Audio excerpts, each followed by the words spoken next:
আসসালামু আলাইকুম। ভিডিওর শুরুতে দেখেই বুঝতে পেরেছেন আজকে আমি কি তৈরি করছি। আজকে আমি একটু অন্যরকমভাবে কলিজা ভুনা করব। পুরো ভিডিওটা দেখলে বুঝতে পারবেন আপনারা আমি কিভাবে কলিজা ভুনা করছি। আশা করছি ভালো লাগবে। তো প্রথম এখানে আমি 1 কেজি কলিজা নিয়েছি। কলিজাগুলোকে সিদ্ধ করে এখন আমি ছোট ছোট আকারে কেটে নিচ্ছি।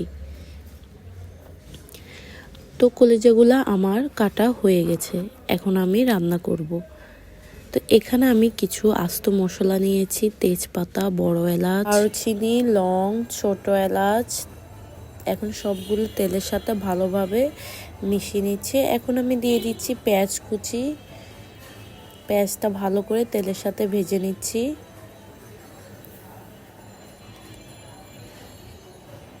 এই তো পেঁয়াজটা ভাজা হয়ে গেছে। এখন আমি বাটা মশলাগুলো দিয়ে দিচ্ছি রসুন বাটা 2 টেবিল চামচ, আদা বাটা 2 টেবিল চামচ।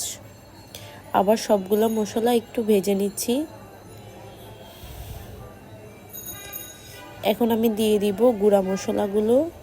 লবণ দিয়ে দিচ্ছি। এখানে দিয়েছি জিরা, ধনিয়ার গুঁড়া, হলুদের গুঁড়া, মরিচের গুঁড়া। সবগুলো আবার একটু তেলের সাথে মিশিয়ে নিচ্ছি। এখন আমি মশলাটা কষানোর জন্য পানি দিয়ে দিচ্ছি। এই পানিতে আমি ভালোভাবে মশলাটা কষাবো। মশলা যত কষানো হবে মাংসের টেস্ট তত ভালো আসবে। এখন আমি দিয়ে দিচ্ছি কলিজাগুলো মশলার সাথে ভালোভাবে মিশিয়ে নিচ্ছি। কলিজাগুলো মশলার সাথে ভালোভাবে কষিয়ে নেবেন। এখন পানি দিব না, পানিতে আমি পরে অ্যাড করব। এখন ঢাকনা দিয়ে এই মশলার সাথে কলিজাগুলো কষিয়ে নিচ্ছি। কলিজা থেকে একটু পানি বের হবে। দেখুন পানি বের হয়েছে। আমি আরেকটু এই পানির মধ্যে কষিয়ে নিব। এই তো পানিটা কমে গেছে। এখন আমি ঝোল দিয়ে দিব। এখানে আমি গরম পানি অ্যাড করে দিচ্ছি।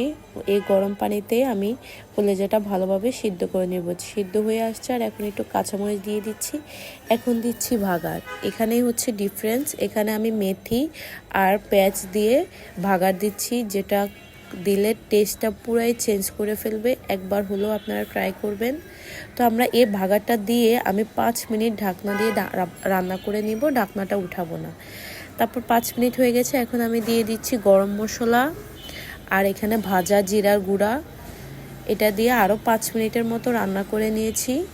দেখুন আমার কলিজার কালারটাও খুব সুন্দর হয়েছে, রান্নাটাও ভালো শেষ। আশা করছি ভিডিওটা আপনাদের ভালো লাগবে। অবশ্যই একবার হলেও ট্রাই করে দেখবেন আপনাদের কলিজার টেস্টে চেঞ্জ। ভালো থাকেন সবাই। আল্লাহ হাফেজ।